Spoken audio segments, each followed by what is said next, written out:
ಆ ದಿನ ವಧು ಪರೀಕ್ಷೆ ನಡೆದ ದಿವಸ ನಾರಾಯಣವರ ಬಿಸ್ನೆಸ್ ಪಾಲುದಾರನಾದ ಒಬ್ಬ ಯುವಕ ಕೆಲವು ಕೆಲಸಗಳ ಸಲುವಾಗಿ ಬಂದಿದ್ದ. ಆ ದಿನದ ವಧು ಪರೀಕ್ಷೆ ತಿಂಡಿ ಅವನು ತಿಂದು ಸೌಂದರ್ಯಗಳನ್ನು ನೋಡಿದ. ಜಯರಾಯರ ಪರಿಚಯ ಅವನಿಗೂ ಇತ್ತು. ಸಣ್ಣ ಪುಟ್ಟ ಏಜೆನ್ಸಿ ಹಿಡಿದು ಯಶಸ್ವಿಯಾಗಿದ್ದ. ಅವನು ತಿಂಗಳಿಗೆ 2,000 ರೂಪಾಯಿಗಳವರೆಗೆ ಸಂಪಾದಿಸುತ್ತಿದ್ದ. ರಾಮನಾಥ್ ಎಂದು ಆ ಯುವಕನ ಹೆಸರು. ಹುಡುಗ ನೋಡಲು ಒಂದು ಚೂರು ರೂಪವಂತನಲ್ಲ. ಬಣ್ಣ ಕಪ್ಪು, ಕೊಂಚ ಗಿಡ್ಡು ಎನಿಸಿದರೂ ಮುಖದಲ್ಲಿ ವರ್ಚಸ್ಸಿತ್ತು. ಒಂದು ತಿಂಗಳ ನಂತರ ಒಂದು ದಿನ ಆ ಯುವಕ ತಾನಾಗಿ ಏನೋ ಮಾತಾಡುವಾಗ ನಾರಾಯಣವರನ್ನು ಕೇಳಿದ. ಸರ್, ಆ ದಿನ ಜಯರಾಯರ ಮಗನಿಗೆ ಒಂದು ಹುಡುಗಿ ತೋರಿಸಿದ್ದರಲ್ಲ, ಆ ಹುಡುಗಿದು ಮದುವೆ ಆಯ್ತಾ ಎಂದ. ಇಲ್ಲಪ್ಪ, 2 ತಿಂಗಳು ವಿಷಯ ಎಳೆದಾಡಿ ಆ ಹುಡುಗ ಊರು ಬಿಟ್ಟು ಓಡಿ ಹೋದ ಎಂದು ಎಲ್ಲ ಕತೆ ಹೇಳಿದರು. ಜಯರಾಯರ ಮಗನ ವಿಷಯ ಗೊತ್ತಾಯಿತು, ಆದರೆ ಆ ಹುಡುಗಿಗೆ ಬೇರೆ ಎಲ್ಲಾದರೂ ಗೊತ್ತಾಯ್ತಾ ಎಂದು ಕೇಳಿದೆ. ಇಲ್ಲಪ್ಪ, ಹುಡುಕಿದರೆ ನಾನೇ ಹುಡುಕಬೇಕು. ನನ್ನ ಬಿಸ್ನೆಸ್ ಕೆಲಸಗಳ ಗಡಿಬಿಡಿಲಿ ನಾನು ಮುಳುಗಿರ್ತೀನಿ ಎಂದರು. ಆ ಹುಡುಗಿ ಮೇಲೆ ನನಗೆ ತುಂಬ ಇಷ್ಟ ಇದೆ ಸರ್. ಆ ದಿನವೇ ಹೇಳಬೇಕು ಅಂತಿದ್ದೆ, ಆದರೆ ಬೇರೆಯವರು ವ್ಯವಹರಿಸುವಾಗ ನಾನು ಹೇಗೆ ಮಾತಾಡೋದು ಅಂತ ಸುಮ್ಮನೆ ಇದ್ದೆ. ಈಗ ನನ್ನ ಮನಸ್ಸು ತಿಳಿಸ್ತಾ ಇದ್ದೇನೆ. ತಾವು ತಪ್ಪು ತಿಳಿದುಕೊಳ್ಳದೇ ಇದ್ದರೆ ಆ ಹುಡುಗಿಯ ಕನ್ಯಾಪಿತ್ರ ತಾವೇ ಆಗಿ ನಮ್ಮ ಮದುವೆ ಮಾಡಿಸಬೇಕು ಎಂದ. ನಾರಾಯಣ್ ಸಂತಸದಿಂದ, ಇದರಲ್ಲಿ ತಪ್ಪು ತಿಳಿದುಕೊಳ್ಳೋದೇನಿಲ್ಲಯ್ಯ. ಆ ಹುಡುಗಿ ತುಂಬ ಬಡವರ ಮನೆಯವಳು. ಕನ್ಯಾಪಿತ್ರವಾಗಿ ನಿಂತು ಮದುವೆ ಹಾಗೂ ಹೊಣೆ ನಂದೆ. ಆದರೆ ಆ ಹುಡುಗಿ ಹೆಸರಲ್ಲಿರೋ ಹಣ 15,000 ರೂಪಾಯಿ. 10,000 ನಿನಗೆ ಕೊಟ್ಟು 5,000ದಲ್ಲಿ ಒಂದಿನ ಮದುವೆ ಆಯಿತು ಅನ್ನಿಸ್ತೀನಿ, ಅಥವಾ 5,000 ರೂಪಾಯಿ ನಿನಗೆ ಕೊಟ್ಟು ಮದುವೆಗೆ 10,000 ರೂಪಾಯಿ ಖರ್ಚು ಮಾಡ್ತೀನಿ. ಇದಕ್ಕೆ ನಿನಗೆ ಒಪ್ಪಿಗೆ ಇದೆಯಾ? ನನಗೆ ಸ್ವಂತವಾಗಿ 2 ಹೆಣ್ಣು ಮಕ್ಕಳಿದ್ದಾರೆ. ಒಬ್ಬೊಬ್ಬರ ಮದುವೆಗೆ 2 ಲಕ್ಷ ರೂಪಾಯಿ ಖರ್ಚು ಮಾಡ್ತೀನಿ. ಆದರೆ ಈ ಹುಡುಗಿಗೆ ನಾನು ಧರ್ಮಪಿತೃವಿನ ಸ್ಥಾನದಲ್ಲಿ ನಿಂತು 15,000 ರೂಪಾಯಿಗಳನ್ನು ಮಾತ್ರ ಖರ್ಚು ಮಾಡಬಲ್ಲೆ ಎಂದರು. ಆ ಕುಟುಂಬದ ಹಳೆಯ ಕಥೆಯ ನಂಟು ಹೇಳಿದರು. ಇದುವರೆಗೂ 20 ವರ್ಷದಿಂದ 500 ರೂಪಾಯಿ ಕೊಟ್ಕೊಂಡ್ಬಂದಿದ್ದೀನಿ. ಈಗ ಉಳಿದ ಹಣ ಕೊಟ್ಟು ಬಿಡಬೇಕು. ನಾಳೆ ಹೆಣ್ಣು ಮಕ್ಕಳಿಗೆ ವಿವಾಹವಾಗಿ ಅಳಿಯಂದಿರ ಕೈಲಿ ಆಸ್ತಿ ಒಪ್ಪಿಸೋಕ್ ಮುಂಚೆ ಆ ರತ್ನಮ್ಮನ ವ್ಯವಹಾರ ಬಗೆಹರಿಸಬೇಕು. ಚಿಕ್ಕ ಮಗಳಿಗೆ ಮದುವೆ ಗೊತ್ತಾಗಿದೆ. ಇವಳಿಗೆ ಗೊತ್ತಾದರೆ ಅವಳಿಗೂ ಮಾಡಿಬಿಡ್ತೀನಿ. ಒಂದೇ ಚಪ್ಪರ ಅಂದರೆ ಖರ್ಚು ಕಡಿಮೆ ಬರುತ್ತೆ ಎಂದರು. ನನಗೇನೋ ಆ ದೊಡ್ಡ ಹುಡುಗಿಯ ಮೇಲೆ ತುಂಬ ಇಷ್ಟವಿದೆ. ನಾನು ವರದಕ್ಷಿಣೆಯ ಕಟು ವಿರೋಧಿ. ಈ ವಿಷಯದಲ್ಲಿ ಅಮ್ಮನ ಎದುರಿಸೋ ತಾಕತ್ತಿದೆ ನನಗೆ. ಮನೆ ಯಜಮಾನ ನಾನೆಂತ ನಿಮಗೆ ಗೊತ್ತಿದೆ. ನೀವು ಆ 15,000ದಲ್ಲಿ ಮದುವೆ ಹೇಗೆ ಮಾಡಿಕೊಟ್ಟರೂ ಸಮ್ಮತ. ತಾವು ಒಂದಿನ ಬಂದು ತಾಯಿ ಬಳಿ ಪ್ರಸ್ತಾಪಿಸಿ ಹುಡುಗಿನ ನಮ್ಮ ತಾಯಿ ಕಣ್ಣಿಗೆ ಹಾಕಿ ವಿವಾಹ ಹೂಡಿಬಿಡಿ ಎಂದ. ನಾರಾಯಣ್ ಸಂತಸದಿಂದ, ಅಷ್ಟಿದ್ರೆ ಹುಡುಗಿ ಪುಣ್ಯ ಚೆನ್ನಾಗಿದೆ ಅನಿಸುತ್ತೆ. ನಾನೇ ಒಂದಿನ ಬಂದು ವ್ಯವಹರಿಸಬೇಕು ಅಂತಿದ್ದೆ. ಆದರೆ ನಿನ್ನ ಸಂಪಾದನೆ ಜೋರಾಗಿದೆ. ಹೀಗಾಗಿ ಆ ಹುಡುಗಿನ ಹೇಗೆ ವಿಚಾರಿಸೋದು ಅಂತಿದ್ದೆ. ನೀನು BA ಬೇರೆ ಓದಿದ್ದಿ ಎಂದರು. ಇದುವರೆಗೆ ಸೌಂದರ್ಯಳಿಗೆ ಬಂದಿದ್ದ 2 ವರಗಳು 34 ವರ್ಷದ ಮೇಲಿನ ಹುಡುಗರು. ಆದರೆ ಈ ಬಾರಿ ಬಂದ ಹುಡುಗನ ವಯಸ್ಸು 28 ತುಂಬಿಲ್ಲ. ನಾರಾಯಣ್ ಸಂತಸದಿಂದ ಈ ಸಮಾಚಾರ ರತ್ನಮ್ಮನಿಗೆ ಹೇಳಿದರು. ನಿನ್ನ ಮಗಳ ಅದೃಷ್ಟ ಚೆನ್ನಾಗಿದೆ. ಹುಡುಗ ಗ್ರ್ಯಾಜುಯೇಟ್, ಕೈ ತುಂಬ ಸಂಪಾದನೆ ಮಾಡ್ತಾನೆ. ತಿಂಗಳಿಗೆ 2,000 ರೂಪಾಯಿವರೆಗೆ ಸಂಪಾದನೆ ಇದೆ. ಸ್ವಂತ ಮನೆ ಇದೆ. ಹುಡುಗ ಸ್ವತಂತ್ರವಾದಿ. ತಾಯಿಯ ಕೈಗೊಂಬೆ ಅಲ್ಲ. ವರದಕ್ಷಿಣೆ ಪ್ರಶ್ನೆಯೇ ಇಲ್ಲ ಎಂದು ಹೇಳಿದರು. ಕೇಳಿ ಅವರಿಗೆ ಸಂತಸವಾಯಿತು. ಒಂದು ದಿನ ಕಾವೇರಮ್ಮನ ಮನೆಯಲ್ಲಿ ಹುಡುಗ ಹಾಗೂ ಅವನ ತಾಯಿ, ಅವನ ಅಕ್ಕ ಬಂದು ನೋಡುವ ಏರ್ಪಾಡು ನಡೆಯಿತು. ನಾರಾಯಣ್ ರಾಮನಾಥನ ಮನೆಗೆ ಬಂದು ಅವನ ತಾಯಿ ಕಾಮಾಕ್ಷಮ್ಮನಿಗೆ ವಿಷಯ ತಿಳಿಸಿ, ಅಮ್ಮ, ಒಂದಿನ ಹುಡುಗಿನ ನೋಡಲಿಕ್ಕೆ ಬರಬೇಕು ಎಂದರು. ಕಾಮಾಕ್ಷಮ್ಮ ಬಿಂಕದಿಂದ, 1 ಅಲ್ಲ 4 ಹುಡುಗಿರು ಬಂದಿದ್ದು ರಾಯರೇ. ಅವನು ಈಗಾಗಲೇ ಮದುವೆ ಬೇಡ ಅಂತಾನೆ. ಅವನಿಗಿನ್ನೂ 28 ವರ್ಷ. ಈಗಿನ ಕಾಲದಲ್ಲಿ 28 ವರ್ಷದ ಹುಡುಗಿಯರಿಗೆ ಮದುವೆ ಇರಲ್ಲ. ನನಗೇನಮ್ಮ, ಮದುವೆಗೆ ಅವಸರ ಅಂತಾನೆ ಎಂದರು. ನಾರಾಯಣ್ ಅವರ ಮೊದಲ ಮಗಳಿಗೆ ತಮ್ಮ ಮಗನ ವಯಸ್ಸೆಂದು ತಿಳಿದಿತ್ತು. ಹೀಗಾಗಿ ಆಕೆ ಕುಟುಕಿದರು. ನಾರಾಯಣ್ ಮುಗುಳ್ನಕ್ಕು ತಮ್ಮ ಮುಖದ ಮೇಲಿನ ಬೆವರು ಒರೆಸಿಕೊಂಡು ನಂತರ ನಿಧಾನವಾಗಿ ನುಡಿದರು. ಗಂಡು ಮಕ್ಕಳು ಬಾಯಲ್ಲಿ ಬೇಡ ಅಂತಾರೆ. ಮನಸ್ಸಿಗೆ ಒಪ್ಪಿದ ಹುಡುಗಿ ಸಿಕ್ಕರೆ ತಾವೇ ಆಗ್ತೀನಿ ಅಂತ ಮುಂದೆ ಬಂದು ಕುಣಿತಾರೆ. ಈಗ ನಾನು ಹೇಳಿದ ಹುಡುಗಿನ ಅವನಾಗಿ ಇಷ್ಟಪಟ್ಟಿದ್ದಾನೆ. ನಿಮ್ಮ ಎದುರು ಹೇಳಲಿಕ್ಕೆ ಸಂಕೋಚವಾಗಿ ನನ್ನ ಕಳಿಸಿದ್ದಾನೆ ಎಂದು ಅವನ ಮನೋಗತ ಅರುಹಿದರು. ಮಗ ಈ ಹುಡುಗಿಯನ್ನು ತಾನಾಗಿ ಇಷ್ಟಪಟ್ಟಿದ್ದಾನೆ ಎಂಬ ಈ ಕತೆ ಕೇಳಿ ಕಾಮಾಕ್ಷಮ್ಮ ದಂಗಾದರು. ಈತ ವರ್ಣಿಸುವ ರೀತಿ ನೋಡಿದರೆ ಆ ಹುಡುಗಿ ತುಂಬ ರೂಪವತಿ ಬೇರೆ. ಯೋಚಿಸುತ್ತಾ ಆಕೆಯ ಮನಸ್ಸು ಮಂಕಾಯಿತು. ಆಗ್ಲಿಪ್ಪ, ರಾಮೋನೇ ಇಷ್ಟಪಟ್ಟ ಮೇಲೆ ನಂದೇನು ಬಾಕಿ ಉಳಿದಿದೆ. ಅವನು ದುಡ್ಡು ಕಾಸಿನ ವಿಷಯ ಸಹ ಮಾತಾಡಿದ್ದಾನೆ ಅಂದ್ರಲ್ಲ, ತುಂಬ ಸಂತೋಷ ನೋಡಿ. ಆ ಹುಡುಗಿಯ ಜಾತಕ ಒಂದಿನ ತಗೊಂಬನ್ನಿ. ಆಮೇಲೆ ಒಂದು ಒಳ್ಳೆ ದಿನ ಹೆಣ್ಣು ನೋಡಲಿಕ್ಕೆ ಬರ್ತೀವಿ ಎಂದರು. ನೋಡಿ ತಾಯಿ, ಆ ಹುಡುಗಿಯ 3ನೆಯ ವಯಸ್ಸಿಗೆ ಅವಳ ತಂದೆ ತೀರಿಕೊಂಡರು. ಹೀಗಾಗಿ ಆ ಹೆಣ್ಣು ಹೆಂಗಸು ಜಾತಕ ಪಾತಕ ಬರೆಸಿಲ್ಲ ಅನಿಸುತ್ತೆ. ನನಗೆ ಈ ಬಿಸ್ನೆಸ್ ಕೆಲಸ 10 ಸಲ ಓಡಾಡೋಕ್ಕಾಗಲ್ಲ. ನಾನು ಧರ್ಮಾರ್ಥವಾಗಿ ಈ ಕೆಲಸವನ್ನು ಹಿಡಿದಿರೋದು. ಮೊದಲೇ ಅವರಿಗೆ ಹೇಳಿಬಿಟ್ಟಿದ್ದೀನಿ. ತಾವು ತಮ್ಮ ಮಗಳು ಅಳಿಯನ ಜೊತೆ ಬಂದು ಬಿಡಿ. ರಾಮುಗಂದು ತುಂಬ ಇಷ್ಟ ಇದೆ. ನೀವು ಬಂದು ಕಾರ್ಯ ನಡೆಸಿಕೊಡ್ರಿ ಎಂದು ಕೊಂಚ ಅಧಿಕಾರಬದ್ಧವಾಗಿ ನುಡಿದರು. ಆಕೆ ಸೋತು, ನಾಳೆ ಎಷ್ಟು ಹೊತ್ತಿಗೆ ಬರಬೇಕಪ್ಪ ಎಂದರು. ಬೆಳಿಗ್ಗೆ 12 ಗಂಟೆ ಹೊತ್ತಿಗೆ ಬಂದು ಬಿಡಿ. ಎಲ್ಲ ಮಾತುಕತೆ ಸಮ್ಮತವಾದರೆ ಸಂಜೆ ಒಂದು ನಿಶ್ಚಯಶಾಸ್ತ್ರ ಇಟ್ಕೊಂಡೇ ಬಿಡೋಣ. ವೈಶಾಖದಲ್ಲೇ ಒಂದಿನ ನೋಡಿ ಆಯಿತು ಅನ್ನಿಸಿ ಬಿಡೋಣ ಎಂದು ನುಡಿದರು. ಆಗ ಆಕೆಯ ಮಗಳು ಪಾರ್ವತಿ ಅದುವರೆಗೆ ಸುಮ್ಮನೆ ಕೂತಿದ್ದವಳು, ಹೀಗೆ ನೀವು ಕುದುರೆ ಮೇಲೆ ಕೂತು ಬಂದರ ಹಾಗೆ ಆಡಿದರೆ ಹೇಗೆ ಅಂಕಲ್? ಹುಡುಗಿ ನಮಗೆಲ್ಲ ಒಪ್ಪಿಗೆಯಾಗಬೇಡವಾ ಎಂದಳು. ಇಷ್ಟರಲ್ಲಿ ಹುಡುಗನ ತಾಯಿ ಕಾಮಾಕ್ಷಮ್ಮ, ಅಯ್ಯೋ, ರಾಮನ್ನ ರಾಯರು ಕಾಣದವರ. ಹೆತ್ತ ತಂದೆಯ ಹಾಗೆ ಪ್ರೀತಿ ಇದೆ ಅವರಿಗೆ. ರಾಯರ ಗರಡಿಲಿ ಪಳಗಿದವನಲ್ಲವಾ ಅವನು. ಅವನನ್ನು ಬಿಸ್ನೆಸ್ನಲ್ಲಿ ಮುಂದೆ ತಂದೋರೆ ಅವರು. ಇವತ್ತು ಅವನು ಕೈ ತುಂಬ ಸಂಪಾದಿಸಿರೋದೇ ಅವರಿಂದ. ಎಂದು ನುಡಿದು ಅವನೇ ಬಾಯಿ ಬಿಟ್ಟು ನಿಮ್ಮ ಮುಂದೆ ಹುಡುಗಿ ಇಷ್ಟ ಅಂದಿದ್ದಾನೆ ಅಂದಮೇಲೆ ಮುಗೀತು, ನಾಳೆ ನಾವು ಬರ್ತೀವೇಳಿ ಎಂದರು. ನಾರಾಯಣ್ ಹೊರಟು ಬಿಟ್ಟರು. ನಾರಾಯಣ್ ಹೊರಟ ಎಷ್ಟೋ ಹೊತ್ತಿನ ನಂತರ ಆಕೆ ಅಸಮಾಧಾನದಿಂದ, ಅಲ್ಲ, ರಾಮನ ನಾನು ಹಸುಮಗು ಅಂತಿದ್ದೆ, ತಾನೇ ಹೋಗಿ ಬಂದು ಹುಡುಗಿನ ಇಷ್ಟ ಅಂದಿದ್ದಾನಲ್ಲ ಎಂದರು. ಪಾರ್ವತಿ ಬೇಸರದಿಂದ, ಏನೋ ಇನ್ನೂ ಒಂದು 4 ದಿನವಾದರೂ ಇಲ್ಲಿ ಹಾಯಾಗಿರೋಣ ಅಂತಿದ್ದೆ. ಕಟ್ಟಿಕೊಂಡ ಗಂಡ ನೋಡಿದರೆ ಹಾಗೆ, ನಾಳೆ ಬರೋ ನಾದಿನಿ ಎಂಥೋಳೋ ಏನೋ. ಜೀವಮಾನ ಪೂರ್ತಿ ತನಗೆ ಗಂಟು ಬಿದ್ದ ಅತ್ತಿಗೆ ಅವಳ ಮಕ್ಕಳು ಅಂದರೆ ಯಾರಿಗಿಷ್ಟ ಇರುತ್ತಮ್ಮ? ಆ ಹುಡುಗಿ ಬಂದು ಓಡಿಸೋಕೆ ಮುಂಚೆ ನಾನೇ ಒಂದು ದಾರಿ ಕಂಡುಕೊಳ್ಳಬೇಕು ಎಂದಳು. ಕಾಮಾಕ್ಷಮ್ಮ ಚಿಂತೆಯಿಂದ, ನೀನೆಲ್ಲಿ ಹೋಗ್ತಿ ಪಾರು, ನಿನ್ನ ಗಂಡನ ಹಣೆ ಬರಹ ನೋಡಿದರೆ ಹಾಗೆ ಎಂದರು. ಪಾರ್ವತಿ ವಿಷಾದದಿಂದ, ಅಯ್ಯೋ, ಆ ಗಂಡ ಅನ್ನೋ ಪ್ರಾಣಿನ ನಾನು ನಂಬಿಕೊಂಡು ಹೋಗ್ತಾ ಇಲ್ಲಮ್ಮ, ಅದೆಲ್ಲ ಭ್ರಮೆ. ಹಿಂದೆ ಹರಿದು 14 ವರ್ಷಗಳಾಯಿತು. ರಾಜಣ್ಣ ಕಾಕ ಒಂದು ಕೆಲಸ ಹೇಳಿದ್ದಾನೆ. ಅದು ಯಾವುದೋ ಹೆಂಗಸರ ಹಾಸ್ಟೆಲಲ್ಲಿ 60 ಜನ ಹುಡುಗಿಯರಿಗೆ ಅಡಿಗೆ ಮಾಡೋ ಕೆಲಸ ಅಂತೆ. ತಿಂಗಳಿಗೆ 150 ರೂಪಾಯಿ ಸಂಬಳ. ವಾಸ ಮಾಡಲಿಕ್ಕೆ ಒಂದು ರೂಮ್ ಸಹ ಕೊಡ್ತಾರಂತೆ. ನಾನು ಮಕ್ಕಳನ್ನು ಕರ್ಕೊಂಡು ಅಲ್ಲಿಗೆ ಹೊರಟೋಗ್ತೇನೆ ಎಂದಳು. ಕಾಮಾಕ್ಷಮ್ಮ ಕಣ್ಣೀರು ಹಾಕಿಕೊಂಡು, ಅಂತಹ ಕಾಡು ಕೊಂಪಿಗೆ ನಿನ್ನನ್ನು ಕಳಿಸ್ತೇನೆ ಪಾರು. 60 ಜನದ ಅಡಿಗೆ ದಿನ ನೀನು 2 ಹೊತ್ತು ಮಾಡ್ತಾ ಕೂತರೆ ನಿನ್ನ ಆರೋಗ್ಯ ಏನಾಗಬೇಕು ಎಂದರು. ಆ ವೇಳೆಗೆ ರಾಮನಾಥ ಬಂದಿದ್ದರಿಂದ ತಾಯಿ ಮಗಳ ಸಂಭಾಷಣೆ ನಿಂತಿತು. ರಾಮನಾಥ ಬೂಟ್ಸ್ ಬಿಚ್ಚಿ ಕೈಕಾಲು ತೊಳೆದು ಬಂದು ಸೋಫಾ ಮೇಲೆ ಕುಳಿತು, ಏನಮ್ಮ ತಾಯಿ ಮಗಳು ಗಾಢವಾದ ಸಂಭಾಷಣೆಯಲ್ಲಿ ತೊಡಗಿದ್ರಿ ಎಂದ. ಆಕೆ ನಗುಮುಖದಿಂದ, ನಿನ್ನ ವಿಷಯನೇ ಅಪ್ಪ, ನಾರಾಯಣ್ ಬಂದಿದ್ರು, ನಾಳೆ ಮಧ್ಯಾಹ್ನ ಅವರ ಮನೆಗೆ ಹೋಗಬೇಕಂತೆ ಎಂದರು. ಏಕಂತೆ, ಏನು ವಿಷಯ ಎಂದ ರಾಮನಾಥ್. ಏನು ಅರಿಯದ ಎಳೆ ಮಗುವಿನಂತೆ ಪ್ರಶ್ನಿಸುತ್ತಿರುವ ಮಗನನ್ನು ನೋಡಿ ಆಕೆಗೆ ಕೋಪ ಉಕ್ಕಿ ಬಂತು. ಆದರೂ ಆಕೆ ಮಗನನ್ನು ದಬಾಯಿಸಲು ತುಂಬ ಹೆದರುತ್ತಿದ್ದರು. ರಾಮನಾಥ್ ಎಷ್ಟು ವಿಧೇಯ ಹುಡುಗನೋ ಅಷ್ಟೇ ಖಂಡಿತವಾದಿ. ಕೋಪ ಬಂದರೆ ಸಿಡಿಲಾಗುತ್ತಿದ್ದ. ಜೀವಮಾನ ಪೂರ್ತಿ ತಮಗೆ ಗಂಟು ಬಿದ್ದ ಈ ಮಗಳನ್ನು ಹಾಗೂ ಅವಳ 3 ಮಕ್ಕಳನ್ನು ಅವನೇ ಸಾಕುತ್ತಿದ್ದಾನೆ. ಹೀಗಾಗಿ ಆಕೆಗೆ ಮಗನ ಭಯವೂ ಇತ್ತು.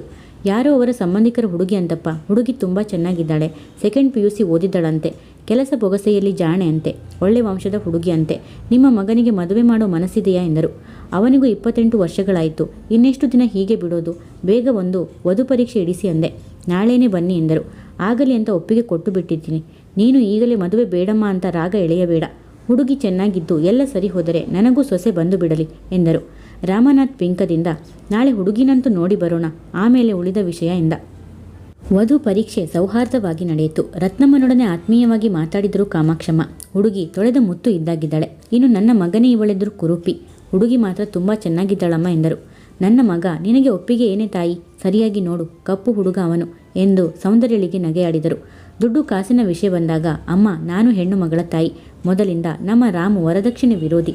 ಒಂದು ವಿಷಯ ಹೇಳ್ತೇನೆ, ತಪ್ಪು ತಿಳಿದುಕೊಳ್ಳಬೇಡಿ. ನಿಮ್ಮ ಮಗಳ ಜಾತಕ ಕೊಡಿ ನೀವು. ನಾನು ಹಳೆ ಕಾಲದೋಳು, ನನಗೆ ಜಾತಕದ ವಿಷಯದಲ್ಲಿ ತುಂಬ ನಂಬಿಕೆ ಎಂದರು. ರತ್ನಮ್ಮ ಕೊಂಚ ಪೆಚ್ಚಾಗಿ, ಜಾತಕ ಇವಳಿಗೆ ಬರೆಸಿದ್ದರೋ ಇಲ್ಲವೋ, ಆಗ ಶಾಸ್ತ್ರಿಗಳ ಮನೆಗಂತೂ ಓಡಾಡಿದ್ದರು ಎಂದರು. ಹಾಗಿದ್ರೆ ಹುಟ್ಟಿದ ವೇಳೆ ದಿನಾಂಕವಾದರೂ ತಿಳಿಸಿಕೊಡಿ. ನನಗೆ ಒಳ್ಳೆ ಜ್ಯೋತಿಷ್ಯರು ಗೊತ್ತಿದ್ದಾರೆ.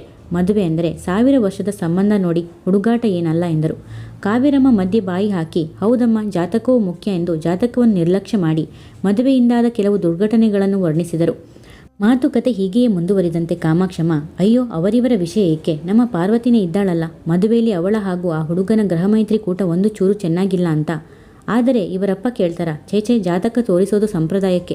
14 ಗುಣ ಕೂಡಿ ಬಂದರೆ ಸಾಕು ಅಂತ ಹೇಳಿ ವಿವಾಹ ಮಾಡಿಬಿಟ್ಟರು. ಈಗ ನಮ್ಮ ಪಾರ್ವತಿ ನೋಡಿ, ನೆಟ್ಟಗೆ ಒಂದು ದಿನ ಸರಿಯಾಗಿ ಸಂಸಾರ ಮಾಡಲಿಲ್ಲ. ಹೊಟ್ಟೆ ಉರಿಯುತ್ತೆ ಎಂದರು.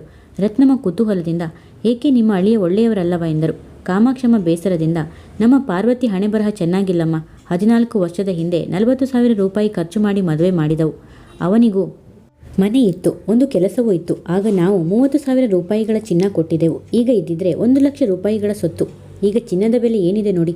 ಆದರೆ ಅಳಿಯ ನೆಟ್ಟಗೆ ಒಂದು ದಿನ ಸಂಸಾರ ನಡೆಸಲಿಲ್ಲ. 1000 ರೂಪಾಯಿ ಸಂಬಳ ಸಹ ಮನೆಗೆ ಖರ್ಚು ಮಾಡ್ತಿರಲಿಲ್ಲ. ಅರೆ ಹೊಟ್ಟೆ ಉಪವಾಸ ತಾಳಲಾರದೆ ಮಗಳು ಓಡಿ ಬರಳು. ಸಾಕಷ್ಟು ಬುದ್ಧಿ ಹಿಡಿ ಒಂದಿಷ್ಟು ದುಡ್ಡು ಕಾಸು ಉಡುಗೊರೆ ಕೊಟ್ಟು ಬಿಟ್ಟು ಬರ್ತಿದ್ವಿ. ಮತ್ತೆ 1 ತಿಂಗಳು ಸರಿ ಇದ್ದು ಹಳೆಯ ಬುದ್ಧಿ ತೋರಿಸೋನು. ಅರೆ ಹೊಟ್ಟೆ ಊಟ, ಹೊಡೆತ, ಬಡಿತ, ಈ ಮಧ್ಯೆ ಬಸಿರುಗಳು ಬೇರೆ. 3 ಮಕ್ಕಳಾದ ಮೇಲೂ ಇದೇ ಹಣೆ ಬರಹವೇ. ಆದರೆ ಏನು ಮಾಡಬೇಕು ಹೇಳಿ? ಅಷ್ಟು ಹೊತ್ತಿಗೆ ಮದುವೆ ಆಗಿ 6 ವರ್ಷ ಆಗಿತ್ತು. ಮಗಳ ಜೀವನ ಹೀಗಾಯ್ತಲ್ಲ ಅಂತ ಅವರು ಕೊರಗಿ ಪ್ರಾಣವೇ ಬಿಟ್ಟರು. 6 ವರ್ಷದ ಸಂಸಾರದಲ್ಲಿ ಹೆಂಡತಿಗೆ ಒಂದು ಸೀರೆ, ಒಂದು ಕುಪ್ಪಸದ ಬಟ್ಟೆ ಸಹ ತಂದುಕೊಟ್ಟಿರಲಿಲ್ಲ ಆ ಅಯೋಗ್ಯ. ಇದ್ದ ಮನೆ ಬೇರೆ ಮಾರಿಕೊಂಡಿದ್ದ. ಇವಳ ಒಡವೆಗಳು ಸಹ ಮಾರಿ ಹಾಕಿದ. ಇನ್ನು ಆ ಅಯೋಗ್ಯನ ತಿದ್ದಲಿಕ್ಕೆ ಆಗಲ್ಲ ಅಂತ ನಾವು ನಮ್ಮ ಹುಡುಗಿನ ಕರೆದುಕೊಂಡು ಬಂದ್ವಿ ಎಂದರು. ರತ್ನಮ್ಮ ನೆನಪಿಸಿಕೊಂಡು ಸೌಂದರ್ಯ ಹುಟ್ಟಿದ ದಿನಾಂಕ ಹಾಗೂ ವೇಳೆ ಹಿಡಿದರು. ಪಾರ್ವತಿಯೇ ತಾನು ತಂದಿದ್ದ ಕಾಗದದಲ್ಲಿ ಗುರುತು ಹಾಕಿಕೊಂಡಳು. ಯಾವುದಕ್ಕೂ ನಾನು ಬರೋ ವಾರದ ಹೊತ್ತಿಗೆ ನಿಮಗೆ ಉತ್ತರ ಹೇಳಿ ಕಳಿಸ್ತೀನಿ. ಜಾತಕ ಮಾತ್ರ ನನಗೆ ಬಹು ಮುಖ್ಯ ಎಂದರು. ಸೌಂದರ್ಯಳ ರೂಪ, ಲಾವಣ್ಯ ಕಣ್ಣಿಂದ ಸವಿಯುವುದರಲ್ಲಿ ತಲ್ಲೀನನಾಗಿದ್ದ ರಾಮನಾಥ ಇವರೆಲ್ಲರ ಮಾತಿಗೆ ಜಾಸ್ತಿ ಗಮನ ಕೊಡಲಿಲ್ಲ.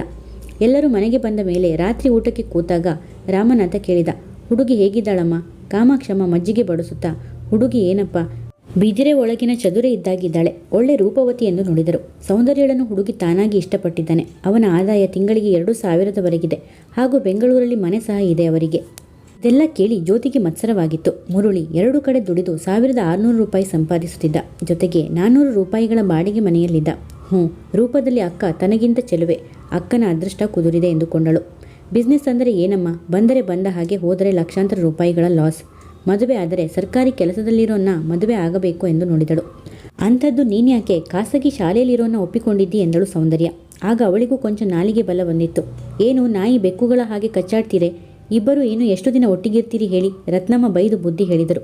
ಜ್ಯೋತಿ ಸೋಲಿನ ಅಪಮಾನದಿಂದ ಬುಸುಗುಟ್ಟುತ್ತಾ, ನೋಡಮ್ಮ, ನಾನು ಲೋಕಾಭಿರಾಮವಾಗಿ ಹೇಳಿದರೆ ಇವಳ್ಯಾಕೆ ಸೀರಿಯಸ್ ಆಗಿ ತಗೋಬೇಕು?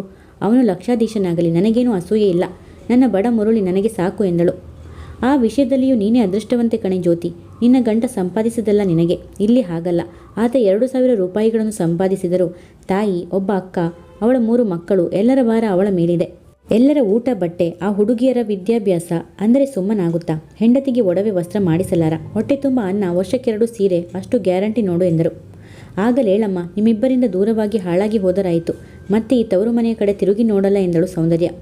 ಆದರೆ 8 ದಿನದ ನಂತರ ಬಂದ ಸುದ್ದಿ ನಿರಾಶಾದಾಯಕವಾಗಿತ್ತು. ಹುಡುಗಿದು ಆಶ್ಲೇಷ ನಕ್ಷತ್ರ, ಅತ್ತೆ ಇಲ್ಲದ ಮನೆ, ಹೀಗಾಗಿ ವಿವಾಹವಾಗುವುದು ಸಾಧ್ಯವಿಲ್ಲ. ಈ ವಾರ್ತೆ ತಿಳಿದು ರತ್ನಮ್ಮ ಹೌಹಾರಿದರು. ಸೌಂದರ್ಯ ಕುಸಿದು ಹೋದಳು. ಜ್ಯೋತಿ ವಟಗುಟ್ಟುತ್ತಾ, ಇದು ಖರ್ಚಾಗೋ ಮಾಲಲ್ಲ ಅಂತ ನನಗೆ ಮೊದಲೇ ಗೊತ್ತಿತ್ತು ಎಂದು ಕಟಕಿ ಆಡಿ ಸೇಡು ತೀರಿಸಿಕೊಂಡಳು. ಇತ್ತ ಕಾಮಾಕ್ಷಮ್ಮನ ಮನೆಯಲ್ಲಿ ಒಂದು ಪುಟ್ಟ ರಣರಂಗವೇ ನಡೆದಿತ್ತು. ರಾಮನಾಥ ಕೋಪದಿಂದ, ಅಮ್ಮ, ನನಗೆ ಈ ಜಾತಕ ಪಾತಕ ಎರಡರಲ್ಲೂ ನನಗೆ ನಂಬಿಕೆ ಇಲ್ಲ. ನೀನು ನನ್ನ ಮನಸ್ಸು ಒಡಿಬೇಡ ಎಂದ. ಕಾಮಾಕ್ಷಮ್ಮ ನಿರ್ವಿಕಾರವಾಗಿ, ಹೆತ್ತ ತಾಯಿ ಸಾಯಲಿ ಅಂತ ಆಸೆ ಇದ್ದರೆ ಅದೇ ಹುಡುಗಿನ ಮದುವೆ ಮಾಡ್ಕೊ. ನಾನು ಬೇಡ ಅನ್ನಲ್ಲ. ನಾನೇನು ಬಿದ್ದು ಹೋಗು ಜೀವ. ಕಾಡು ಬಾ ಅನ್ನತ್ತೆ, ಊರು ಹೋಗು ಅನ್ನತ್ತೆ. ನಿನ್ನ ಆಸೆ ತೀರಿಸಿಕೊ ಎಂದರು. ರಾಮನಾಥ್ ಉತ್ತರ ಕೊಡುವಷ್ಟರಲ್ಲಿ ಪಾರ್ವತಿ ಗಟ್ಟಿ ದನಿಯಲ್ಲಿ ಅಳುತ್ತಾ, ನನಗೆ ಅಮ್ಮ ಬೇಕೋ ರಾಮಣ್ಣ. ಅಮ್ಮ ಅಲ್ಲದೆ ನನಗೆ ಯಾರು ದಿಕ್ಕಿದ್ದಾರೆ? ಅಪ್ಪ ಅಂತೂ ನಮ್ಮನ್ನು ಬಿಟ್ಟು ಹೋದರು. ಅಮ್ಮ ಆದರೂ ಇನ್ನೊಂದು 20 ವರ್ಷ ನಮ್ಮ ಜೊತೆ ಇರಬೇಡವಾ? ರಾಮು ಮದುವೆ ಆದ ಮೇಲೆ ನಾನು ಒಂದು ಬೇರೆ ಮನೆ ಮಾಡಿ ನಿನ್ನನ್ನು ಕರ್ಕೊಂಡು ಹೋಗಬೇಕು ಅಂತಿದ್ದೆ ಅಮ್ಮ. ಒಂದು ಹೊಲಿಗೆ ಮಿಷಿನ್ ಇಟ್ಕೊಂಡ್ರೆ ಜೀವನ ನಡೆಯುತ್ತೆ. ನೀನಲ್ಲದೆ ನನಗೆ ಯಾರು ದಿಕ್ಕು? ರಾಮು ಏನೋ ಹೆಂಡತಿ ಜೊತೆ ಸುಖವಾಗಿರಬಹುದು, ಆದರೆ ನಿನ್ನನ್ನು ಕಳ್ಕೊಂಡು ಹೇಗಿರಲಿ ಅಮ್ಮ ಎಂದು ಜೋರಾಗಿ ಅಳತೊಡಗಿದಳು. ಕಾಮಾಕ್ಷಮ್ಮ ಅಳುತ್ತಾ, ನೀನು ಸುಖವಾಗಿರಲಿ ಅಂತ ಸ್ವರ್ಗದಲ್ಲೇ ನಾನು ಆಶೀರ್ವಾದ ಮಾಡ್ತೀನಿ ಕಣೆ ಪಾರು. ರಾಮು ಅಪೇಕ್ಷೆ ನನಗೆ ಮುಖ್ಯ. ಪಾಪ ಅವನು ಆ ಹುಡುಗಿನ ತುಂಬ ಆಸೆ ಪಟ್ಟಿದ್ದಾನೆ. ತಾನು ಇನ್ನೇನು ಸಾಯಲು ಸಿದ್ಧವಾಗಿರುವ ರೋಗಿಯಂತೆ ಕಾಮಾಕ್ಷಮ್ಮ ಮಾತಾಡಿದರು. ಇಲ್ಲಮ್ಮ, ರಾಮು ಈ ಮದುವೆ ಆಗಲ್ಲ. ಅವನಿಗೇನು ಕರುಳು ಇಲ್ವಾ? ಹೆತ್ತ ತಾಯಿನ ಬಲಿ ಕೊಟ್ಟು ಮದುವೆ ಆಗ್ತಾರೇನೋ ರಾಮು? ಏನೋ ಆ ಬಿಳಿ ತೊಗಲ ಮೋಹ ಅಷ್ಟಿದೆಯಾ ನಿಂಗೆ? ನಮ್ಮ ರಾಮು ಅಂತ ಅವಿವೇಕಿ ಸ್ವಾರ್ಥಿ ಅಲ್ಲಮ್ಮ. ರಾಮು ಈ ಹುಡುಗಿನ ವಿವಾಹ ಆಗ್ತೀನಿ ಅಂತ ಹಠ ಹಿಡಿದಿದ್ರೆ ನಾನು ಉರುಳುರುಳಿ ಈ ಕಲ್ಲು ನೆಲಕ್ಕೆ ತಲೆ ಚಚ್ಚಿಕೊಂಡು ನಿನಗಿಂತ ಮೊದಲೇ ಸತ್ತು ಹೋಗ್ತೀನಿ ಎಂದು ಗೋಳಾಡತೊಡಗಿದಳು. ಕಾಮಾಕ್ಷಮ್ಮ ಮಗಳನ್ನು ಅಪ್ಪಿಕೊಂಡು, ನಾನು ಎಲ್ಲಿದ್ದರೂ ನನ್ನ ಆಶೀರ್ವಾದ ನಿನಗಿರುತ್ತೆ ಕಣೆ. ನಾನು ಸ್ವರ್ಗದಲ್ಲಿದ್ದರೂ ನಿನ್ನನ್ನು ಮರೆಯಲ್ಲ ಕಣೆ ಹುಚ್ಚಿ. ನಾನು ಸಾಯ್ತೀನಿ ಅಂತ ರಾಮು ಮದುವೆ ಮುರಿಯಲಿಕ್ಕೆ ಆಗುತ್ತೇನೆ. ಅವನಾಗಿ ಬೇಡ ಅಂದರೆ ಪರವಾಗಿಲ್ಲ, ಆದರೆ ನಾವಾಗಿ ಒತ್ತಾಯಿಸಬಾರದು ಎಂದರು. ಏಕಮ್ಮ, ರಾಮುಗೆ ಬೇರೆ ಹೆಣ್ಣು ಸಿಗಲ್ವಾ? ಆ ಹುಡುಗಿಗಿನ್ನ ರೂಪವತಿಯರಾದ 100 ಜನ ಹುಡುಗಿಯರನ್ನು ನಾನೇ ತಂದು ಅವನ ಮುಂದೆ ನಿಲ್ಲಿಸ್ತೀನಿ. ರಾಮು ರಾಮು, ನಿನ್ನ ಕಾಲಿಗೆ ಬೀಳ್ತೀನಿ. ಅಮ್ಮನ್ನ ಕೊಂದು ಹಾಕಬೇಡವೋ ಎಂದು ಜೋರಾಗಿ ಚೀರಿದಳು. ಅವಳು ಕೂಗಾಡುತ್ತಿರುವ ರೀತಿ ನೋಡಿದರೆ ರಾಮು ತಾಯಿನ ಕೊಂದು ಹಾಕಲು ಸಿದ್ಧನಾಗಿ ನಿಂತಿದ್ದಾನೇನೋ ಎಂದು ಹೊರಗಿನ ಜನ ಕೇಳಿಸಿಕೊಂಡವರು ದಿಗ್ಭ್ರಾಂತರಾಗಬೇಕು. ಸ್ವತಃ ರಾಮನಾಥನಿಗೆ ದಿಗ್ಭ್ರಮೆ ಆಯಿತು. ತನ್ನ ಕೈಲಿ ಪಿಸ್ತೂಲ್ ಚೂರಿ ಏನಾದರೂ ಇದೆಯೇನೋ ಎನಿಸಿ ಭ್ರಮೆ ಆಯಿತು. ಕಾಮಾಕ್ಷಮ್ಮ ಗದ್ಗದಿತರಾಗಿ, ಕೂಗಬೇಡವೇ ಪಾರು, ನಾನು ಹೋದರೆ ಲೋಕ ಮುಳುಗಿ ಹೋಗಲ್ವೇ? ಹುಟ್ಟಿದೋರೆಲ್ಲ ಒಂದು ದಿನ ಹೋಗಬೇಕು ಅಲ್ವೇನೆ ಪಾರು? ನನ್ನ ಕಂಡ್ರೆ ನಿನಗೆ ಏಕೆ ಅಂತ ಪ್ರೀತಿನೇ ಎಂದು ಅಳತೊಡಗಿದರು. 3 ದಿನ ಇದೇ ನಾಟಕ ನಡೆಯಿತು. ಕಡೆಗೆ ರಾಮನಾಥನ ಮನಸ್ಸು ಮುರಿಯಿತು. ಬೇರೆ ಯಾವುದೇ ವಿಷಯವಾದರೂ ತಾಯಿಗೆ ದಬಾಯಿಸುತ್ತಿದ್ದ. ಆದರೆ ಈ ವಿಷಯದಲ್ಲಿ ಅವನು ದಬಾಯಿಸುವ ಹಾಗಿರಲಿಲ್ಲ. ಜಾತಕಗಳು ಯಾರು ನಂಬುತ್ತಾರಮ್ಮ? ಮೂಢನಂಬಿಕೆ ಎಂದು ಹಲವು ಬಾರಿ ತಾಯಿಗೆ ಬುದ್ಧಿ ಹೇಳಿದ. ಆದರೆ ಕಾಮಾಕ್ಷಮ್ಮ ಮಗನನ್ನು ದಬಾಯಿಸುತ್ತಿರಲಿಲ್ಲ. ಆಗ್ಲಪ್ಪ, ಮಾಡ್ಕೋ. ನಾನು ಇನ್ನೆಷ್ಟು ದಿನ ಇರೋಳು? ನಿನ್ನ ಸುಖ ಸಂತೋಷ ನನಗೆ ಮುಖ್ಯ. ನೀನು ಚೆನ್ನಾಗಿ ಇದ್ದರೆ ಸಾಕು. ಸ್ವರ್ಗದಿಂದ ನಾನು ನೋಡಿ ಸಂತೋಷ ಪಡ್ತೀನಿ. ಇನ್ನೇನು ತಾವು ಭೂಮಿಯ ಮೇಲೆ ಇರುವುದೇ ಇಲ್ಲ ಎಂಬಂತೆ ಮಾತಾಡುವ ಆ ತಾಯಿಯನ್ನು ನೋಡಿ ಅವನಿಗೆ ಕೋಪ ಉಕ್ಕಿ ಬರುತ್ತಿತ್ತು. ಒಂದು ವೇಳೆ ತಾನು ಧೈರ್ಯ ಮಾಡಿ ಆ ಹುಡುಗಿಯನ್ನು ವಿವಾಹವಾಗಿ ಅದೇ ಕೊರಗಿಗೆ ಹಾಗೂ ಮೂಢನಂಬಿಕೆಗೆ ಬಲಿಯಾಗಿ ತಾಯಿ ನಿಜವಾಗಿ ಸತ್ತು ಹೋದರೆ? ಆ ಯೋಚನೆ ಬಂದಾಗ ಅವನು ಕಂಗೆಡುತ್ತಿದ್ದ. ದುಃಖದಿಂದ ಹತಾಶನಾಗುತ್ತಿದ್ದ. ಪಾರ್ವತಿಯ ಅಬ್ಬರವಂತೂ ಹೇಳಲು ಅಸಾಧ್ಯವಾಗಿತ್ತು. ಕಡೆಗೆ ಒಂದು ದಿನ, ಅಮ್ಮ, ನೀವಿಬ್ಬರು ಆ ವಿಷಯ ಮಾತಾಡೋದು ನಿಲ್ಲಿಸಿ. ನಾನು ನಾರಾಯಣ್ಗೆ ಹೇಳಿಬಿಟ್ಟಿದ್ದೀನಿ. ಆ ಹುಡುಗಿಗೆ ಬೇರೆ ಕಡೆ ನೋಡಿ ನಾನು ಆಗಲ್ಲ ಅಂತ ಎಂದ. ಅಯ್ಯೋ, ಹಾಗ್ಯಾಕೆ ಮಾಡಿದೆಯಪ್ಪ ಎಂದು ಏನೋ ಹೇಳಲೆತ್ನಿಸಿದರು. ರಾಮನಾಥ ಸಿಡಿಲಿನಂತೆ ಗರ್ಜಿಸಿ, ಮತ್ತೆ ನೀನು ಹಳೆ ಪಲ್ಲವಿ ಹಾಡಬೇಡ. ಇನ್ನು ಮುಂದೆ ಈ ಮನೆಯಲ್ಲಿ ಆ ಹುಡುಗಿ ಹೆಸರೆತ್ತ ಕೂಡದು. ನೀವು ತಾಯಿ ಮಕ್ಕಳಿಬ್ಬರು ರಾಗರಾಗವಾಗಿ ಹತ್ತುಕೊಂಡು ನಾಟಕಗಳಾಡೋದು ನಿಲ್ಲಿಸಬೇಕು. ನನಗೆ ಬಹಳ ಬೇಜಾರಾಗಿದೆ ಒಂದು ವಾರದಿಂದ. ಸದ್ಯಕ್ಕೆ ನನ್ನ ಮದುವೆ ವಿಷಯ ಎತ್ತಬೇಡ ಎಂದ. ಕಾಮಾಕ್ಷಮ್ಮ ಮಗನಿಗೆ ಹೆದರುತ್ತಿದ್ದರು. ದಬಾಯಿಸುವ ಧೈರ್ಯ ಇರಲಿಲ್ಲ. ಮುಳುಮುಳು ಹತ್ತುಕೊಂಡು ಸುಮ್ಮನಾದರು. ಪಾರ್ವತಿಯು ಏನೋ ಗೊಣಗಿಕೊಂಡು ಕಣ್ಣೊರೆಸಿಕೊಂಡಳು. ಮಗ ಹೊರಗೆ ಹೋಗುವವರೆಗೆ ಮಾತ್ರ ಈ ಬಗೆಯ ನಾಟಕ.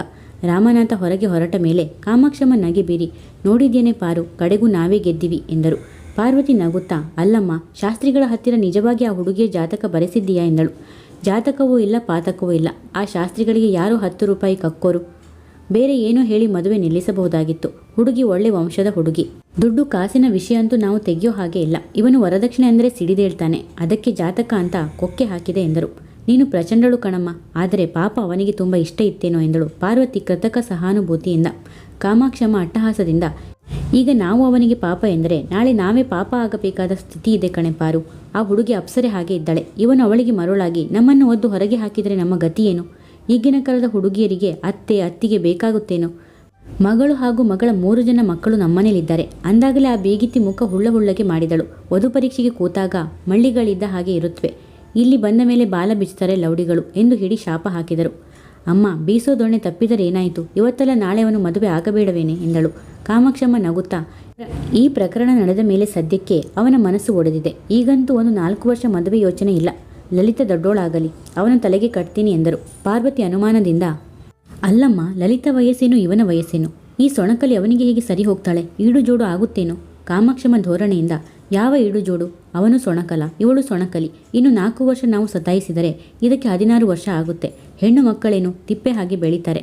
ಲಲಿತಾ ಅವನನ್ನು ಮದುವೆ ಆದರೆ ತಾಯಿ, ಅಜ್ಜಿ ಹಾಗೂ ತನ್ನ ತಂಗಿಯವರು ಅಂಥ ವಾಂಚಲ್ಯ ಇರುತ್ತೆ. ನಾವು ಈ ಮನೆಯಲ್ಲಿ ಉಳಬಾಳಬಹುದು. ಇವತ್ತಲ್ಲ ನಾಳೆ ಲಲಿತಳೆ ಅವನ ಹೆಂಡತಿ ಎಂದರು. ಪಾರ್ವತಿ ಸಂತಸದಿಂದ, ಅಂತೂ ನಿನ್ನದು ತುಂಬ ಮುಂದಾಲೋಚನೆ ಇದೆಯಮ್ಮ. ನೀನು ಪರಮ ಸಾಹಸಿ ಎಂದು ತಾಯಿಯನ್ನು ಹೊಗಳಿದಳು. ಇತ್ತ ತಾಯಿ ಮಗಳೇನು ನಾಟಕ ಹೂಡಿ ಗೆದ್ದರು. ತನ್ನ ಬಿಸ್ನೆಸ್ ಕೆಲಸದಲ್ಲಿ ತೀವ್ರ ಮಗ್ನನಾಗಿದ್ದ ರಾಮನಾಥ ನಿಧಾನವಾಗಿ ಅವಳನ್ನು ಮರೆತು ಬಿಟ್ಟ. ಪ್ರಿಯ ವೀಕ್ಷಕರೇ, ಈ ಕಥೆ ನಿಮಗೆ ಇಷ್ಟವಾದರೆ ಒಂದು ಲೈಕ್ ಮಾಡಿ, ಕಮೆಂಟ್ಸ್ ಮಾಡಿ, ಶೇರ್ ಮಾಡಿ, ಸಬ್ಸ್ಕ್ರೈಬ್ ಮಾಡಿ ಮತ್ತು ಬೆಲ್ ಐಕಾನ್ ಕ್ಲಿಕ್ ಮಾಡಿ. ಇದರಿಂದ ನನ್ನ ಎಲ್ಲ ವಿಡಿಯೋಗಳ ನೋಟಿಫಿಕೇಷನ್ ನಿಮಗೆ ಬೇಗನೆ ತಲುಪುತ್ತದೆ. ಕಥೆ ಕೇಳಿದ್ದಕ್ಕೆ ಧನ್ಯವಾದಗಳು.